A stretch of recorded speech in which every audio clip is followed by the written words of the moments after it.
Hey everyone. सो जैसा कि कई दिनों से आपके क्वेश्चन आंसर आ रहे थे और उनके ऊपर हमारा डिस्कशन नहीं हो पा रहा था। यहाँ पे सी यू टी पी जी के जैसा कि एडमिशन जो हैं वो ऑलरेडी स्टार्ट हो चुके हैं। कई यूनिवर्सिटीज़ के एप्लीकेशन फॉर्म भी स्टार्ट हो चुके हैं। रजिस्ट्रेशन फॉर्म्स की जो बात है वो ऑलरेडी स्टार्ट हो चुके हैं। तो आज का हमारा जो सेशन है वो एडमिशन प्रोसेस पे ही है। आपके क्वेश्चन एंड आंसर्स पे है। आपने बहुत सारे क्वेश्चन एंड आंसर्स मुझे भेजे थे, उनको भी मैंने इसमें शामिल करने की कोशिश की है। अगर फिर भी आपका कोई सवाल रह जाता है, छूट जाता है, तो प्लीज़ कमेंट करके मुझे बता दीजिएगा, मैं उसे इसमें ऐड कर दूंगा। यहाँ पे हम देखते हैं सबसे पहले और सबसे इम्पॉर्टेंट चीज़ जो है वो ये है कि जब हम कोई एग्ज़ाम की प्रिपरेशन कर रहे होते हैं, एग्ज़ाम दे रहे होते हैं, या फिर जब हमारे रिजल्ट्स आते हैं, तो सी एक ऐसा कॉम्प्लिकेटेड प्रोसेस है जिसमें हम पहले एप्लीकेशन फॉर्म भरते हैं, फिर एग्ज़ाम देते हैं, फिर हर यूनिवर्सिटी का फॉर्म भरिए।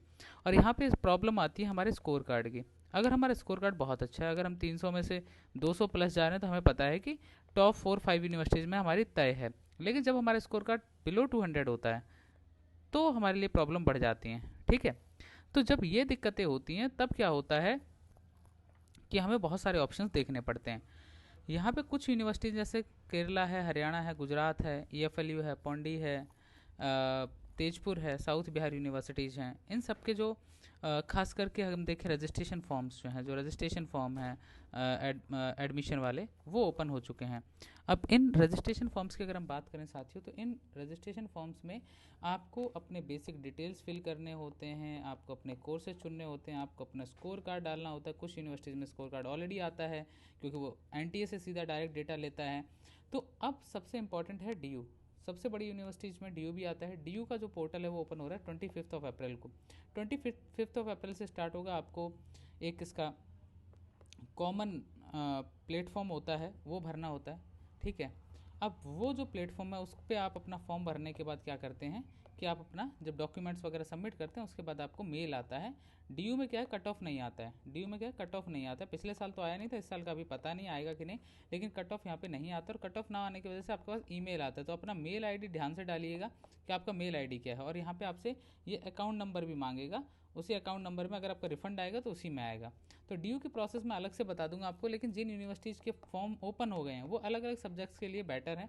अब आपका क्या सब्जेक्ट है, कमेंट करके बताइएगा। मैं अगले वीडियो में हर यूनिवर्सिटी वाइज बता दूंगा किस यूनिवर्सिटी का कौन सा सब्जेक्ट बेटर है। ठीक है, इसके बाद हमारे पास आता है क्वेश्चन एंड आंसर, जो आपने पूछे थे हमसे कि ये क्वेश्चन आंसर्स हैं जिन पे कहीं ना कहीं आप हमें हेल्प करिए। सबसे पहला था एडमिशन प्रोसेस। इसका सिंपल सा है, रजिस्ट्रेशन फॉर्म फिल करिए। पहला पॉइंट, रजिस्ट्रेशन फॉर्म फिल करिए। इनकम सर्टिफिकेट हर यूनिवर्सिटी नहीं मांगती है, अगर नहीं है तो चलेगा, एडमिशन हो जाएगा। इनकम सर्टिफिकेट चाहिए होता है स्कॉलरशिप के लिए सिर्फ, और ये एडमिशन के बाद चाहिए होता है। कास्ट सर्टिफिकेट अगर आप OBC के हैं तो आपको सेंट्रल लेवल का बनवाना पड़ेगा और 1 साल से ज़्यादा पुराना ना हो।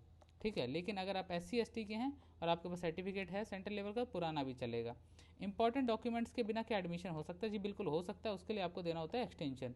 ठीक है, अगर आप एक्सटेंशन दे देते हैं तो आपका एडमिशन बड़े आराम से हो जाता है। एक्सटेंशन में आपको 1 महीना 2 महीना मैक्सिमम मिलता है, इससे ज़्यादा नहीं मिलता है। क्या हम यूनिवर्सिटी सिलेक्ट कर सकते हैं जो सिलेक्ट नहीं की? देखिए, कुछ यूनिवर्सिटीज़ ऑप्शन दे रही हैं अभी कि आप उन्हें भी सिलेक्ट कर सकते हो, वो फॉर्म भरने दे रही हैं, लेकिन सभी देंगे इस बात की कोई गारंटी नहीं है।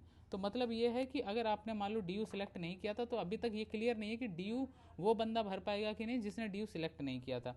अगर एप्लीकेशन फॉर्म आने के बाद ऐसा कुछ होता है कि हम फॉर्म भर पाते हैं DU का, तो डेफिनेटली आप इसे फिल करिएगा, ये मेरी एडवाइस है। इसके बाद हम सबसे आखिरी में आते हैं आपके और कुछ बेसिक क्वेश्चन आंसर्स पे कि साहब JNU का फॉर्म कब आएगा? तो नेक्स्ट वीक JNU का फॉर्म आ रहे हैं। दूसरी चीज़ बची BHU भी नेक्स्ट वीक देगा। ठीक है, इस वीक नहीं देगा। BHU भी आपको नेक्स्ट वीक ही देगा। इसके अलावा हमारा DU हो गया, मेजर यूनिवर्सिटी ऑफ हैदराबाद भी आपका लगभग नेक्स्ट वीक दे देगा। अब आपके पास बचता है कि जो EFLU है, इंग्लिश लिटरेचर के लिए कैसा है? बहुत बेस्ट यूनिवर्सिटी है। अगर आप EFLU जाते हैं, यहाँ पे कैफेटेरिया वगैरह में भी एडमिशन होता है, तो आप इसको भी कंसिडर कर सकते हैं। ठीक है, तो ये कुछ बेसिक आपके क्वेश्चंस थे, बेसिक आपके डाउट्स थे। आपका अगर अब भी कोई सवाल है related to CUET, related to admission process, related to registration process, related to documents, तो उसके लिए आप एक काम करिए, हमारे टेलीग्राम चैनल से जुड़ जाइए। वहाँ पे सारी डिटेल्स अवेलेबल हैं, डॉक्यूमेंट्स वगैरह की सबकी डिटेल्स अवेलेबल हैं। दूसरी इंपॉर्टेंट चीज़ ये है कि आप हमें हमारे व्हाट्सएप हेल्पलाइन नंबर पे भी मदद मांग सकते हैं। कुछ स्टूडेंट्स ऑफेंड हो जाते हैं कि आप हमारा रिप्लाई नहीं करते। देखिए हम ह्यूमन बीइंग हैं, सबका एक साथ रिप्लाई नहीं कर पाएंगे, उसके लिए हम क्षमा चाहते हैं, लेकिन देर सवेर आपको रिप्लाई मिल जाएगा, लेकिन आपका टाइम वेस्ट नहीं होगा, ये कन्फर्म है। ठीक है, तो थोड़ा सा क्रोध करना कम करें, थोड़ा प्रैक्टिकली सोचें, हम भी सामने इंसान ही हैं। तो आप टेलीग्राम से जुड़ जाएं और हमारा एग्जाम ऑफिशियल जो टेलीग्राम है उससे जुड़ जाएं आप आज ही और अभी। ठीक है, सो शुक्रिया। अगर सेशन यूजफुल लगा हो तो सब्सक्राइब करिए, लाइक करिए एंड शेयर करिए।